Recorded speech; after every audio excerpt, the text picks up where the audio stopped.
Hey guys, Sandy here. Welcome back to Follow Sketch February for February 11th. This is a sketch by Karen Gerber for Sketchabilities, and I honestly have no idea what I'm doing with this sketch. I yesterday finished off that kit. I have no more 12 by 12 sheets of paper. I don't have really any photos I've thought about using for this. I have a complete blank but messy slate. So let's see what I can do.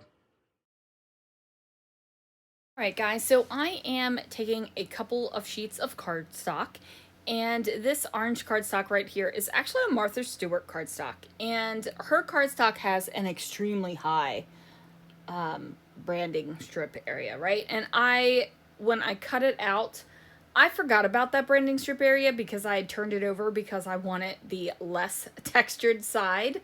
However, you know, I didn't realize that. So I do end up having to adjust this because I'm like, what the heck did I just do? Why is my cardstock not right? I'm like, did I cut this wrong? What did I do with this? I'm just like, something is funky. So ultimately I do fix it, but I thought I cut this paper way too short, right? Like thought I cut that leaf paper way too short. So I was just going to spread it out and make it a little bit wider. Didn't need to do that. Just had to pay attention to my cardstock to show that it wasn't a 12 by 12 sheet of cardstock. It's more like a 12 by 3/4 by 12 sheet of cardstock. So yeah. Anyway, fix that. Didn't have to deal with that much longer. And I am using kind of this shimmery green cardstock in the background. Now, this cardstock is ancient, you guys. I've had this for a stupid long time. There is a dent in the corner up there, and there's also a ripped piece somewhere along one of the edges. And frankly, I don't care, right? Like, so if I've been holding on to this cardstock for years, and I do mean years, if it's that important to hold on to, then I need to use it, right? If it is that important to hold on to, then I need to use it. And I felt like I had to say that twice because a lot of the times we get in our own heads about our scrapbooking products and we think this is too important to use. No, that is wrong. That is a fallacy. That is wrong thoughts, right? You should be thinking, if it's that important to save, I need to use it. Because otherwise, why are you saving it? Why are you saving it? Why aren't you purging it? Why aren't you tossing it in the bin? Right? Like, if it's that important, then use it. If it's not that important, then get rid of it. Right? Sometimes we have to flip a switch in our minds to look at our scrapbooking products in a different way. And I definitely still, there are certain things where I'm just like, I'm just going to hold on to that. I don't have the perfect pictures. I spent a lot of money on that. I don't know if this event is important enough. But you know what? Besides a couple things that I keep in my craft room because when I flip through my papers, I like seeing it there. Yeah, I'm going to use it. And I think that that's totally okay, right? Like, say you have something in your craft room, in your scrapbooking room, that you have a piece of paper. And I'm not saying this for every piece of paper, you guys, so listen to me carefully. If you have a piece of paper where you're just like, I just like seeing this and I just like owning this, this brings me utter, absolute joy and happiness down into my soul every time I flip through my papers and I see it. If there's 1, 2, maybe 3 papers like that in your life, right, that just every time you see it, you're just like, so happy, then fine, right? Like, fine. But if you get to the point where every single paper you flip through, or you get to the point where even 25% of your paper, when you flip through it, you're like, that's too special to use. That's too important to use. That's too expensive to use. My photos aren't important enough for this paper. Are you freaking kidding me? What do you mean your photos aren't important enough for this paper? If you deem that photograph good enough to scrapbook, then any daggone piece of paper in your scrapbook room is good enough for those photos. Right? Like, stop thinking that this is so special. I can't even scrapbook my photos with. My photos aren't important enough. My photos aren't good enough. Bullcrap. Utter and absolute bullcrap. If you're going to scrapbook those photos, then you can use that product. Right? If you're going to scrapbook those photos, you can use the product. It's just the way it is. And I'm sorry this is coming across very preachy and very telling you like it is. But I've been watching a lot of YouTube lately, guys. I've been watching a lot of videos these days while I'm trying to prep. I'm not even telling you what I'm doing, so hopefully you can see what I'm doing. If you have any questions, lay them down below in the comments, because I can tell you right now, I'm not going to tell you what I'm doing. I'm not even looking at the video. I'm looking outside. So yeah, I've been watching a lot of YouTube recently, and I've been watching YouTube that I don't normally watch. Like, I'm finding new things. I'm just kind of letting it play, and whatever plays, right? And I've just been seeing, and more likely hearing, because I more listen to YouTube than I watch YouTube, because I have it on while I'm scrapbooking. And I'm trying to scrapbook a lot ahead, because I'm getting ready to go on a Scrappy cruise. And who knows if the Wi-Fi that I'm buying on the ship is going to be good enough to upload videos. So I'm trying to get things planned and done ahead of time and scheduled. So I don't have to worry about that, because I'm on my streak with my daily content posted, and that is important to me. So I want to make sure I have it done. But anyway, I tell you all that to say I've been watching a lot of YouTube.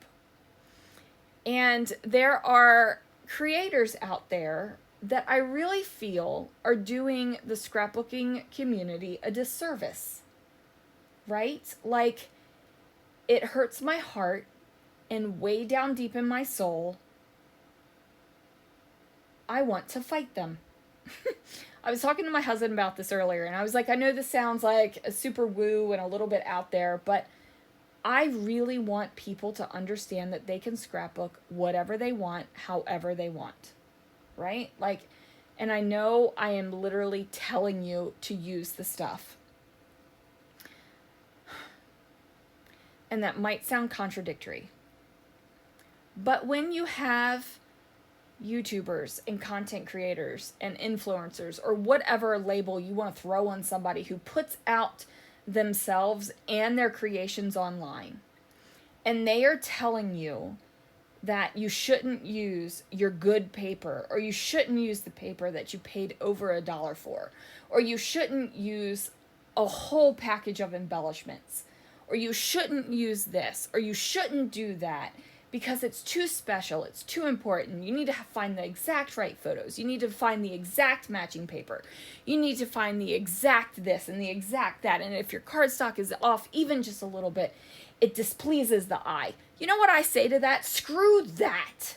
And screw you. How dare you tell people? How dare you tell people that their scrapbooking and the way they want to do it is not good enough? How dare you? Who cares if it's not the way you scrapbook? Who cares if you don't like it? It doesn't matter. You cheer that person on because they are scrapbooking the way they want to. And if they're still developing and finding their style and trying to figure out what they like, and they are trying to find their voice with crafty paperness, then you cheer them on while they're doing that. How dare you tell them that they shouldn't use that? How dare you tell them that they've used too much? How dare you sit there and create a layout and you say, I've been saving this paper for 12 years because it's the absolute favorite paper of mine, and I finally had good enough photos. So you're telling me that your entire 12-year history right then, you didn't have a good enough memory to use a $1.19 piece of paper? And 12 years ago, you know daggone well that paper was not $1.19. It was probably like 75 cents, and you probably picked it up on clearance for 12. So get over yourself. People, we need to encourage each other more. We need to say, I love that. You need to say, that is bold. That is fun. That is outstanding. I love what you did with this. Like right now, Follow Sketch February is going on. And there are a lot of people participating. And there are a lot of different scrapbooking styles. And there are people that put on tons and tons of product. And there are people that put on photos and paper and some journaling and a title, and they are done. And I love it all. I legitimately love something about every single layout. Just the fact that people are getting their memories documented, just the fact that people are using their stuff, just the fact that people are using their photos and getting things done, you guys have no idea how much that makes my heart happy. I am super passionate about scrapbooking, if you haven't figured that out yet. I scrapbook as much as I want to. I don't care about the future, and that might sound crappy to my kids, but I don't care. They can throw every single scrapbook in the dumpster when I die. I don't care. It is super important to me to be able to scrapbook the way I want to be able to express myself the way I want to be able to be creative the way I want to. And I want everyone to have that freedom and that permission, because sometimes you need somebody to say, hey, you scrapbook how you want. Doesn't matter what anyone else says. And holy Lord, am I fired up about this. Like, I am angry at some of these things that I've been hearing on YouTube. And I'm not calling anyone out specifically. I don't even know who these creators are, right? Like, I don't even know who you are. I'm definitely not subscribing to your channel, because if you tell me I'm scrapbooking wrong, why would I subscribe to your channel? I'm always out on the lookout for new creators. I'm always out on the lookout for new perspectives and ideas and creative content. But as soon as you start telling me that I'm going to be wrong if I don't do it your way, screw you. I'll never watch another one of your videos, because I don't like that. Like, what the heck? Okay, so I'm looking back to my iPad where I'm recording this, and it looks like I just finished up that layout. Now, as you can see, I didn't completely follow the sketch. I did what I wanted, and I am completely happy with this layout. I love the way it looks, and I am happy, you guys. I am happy. I've got a pile of layouts on my desk because I'm using my stuff, documenting my photos, and I'm having a great time doing it. And that's all I want for you guys. All I want. So anyway, I'm going to shut up. Thanks so much for watching, and I will see you guys again real soon for another video.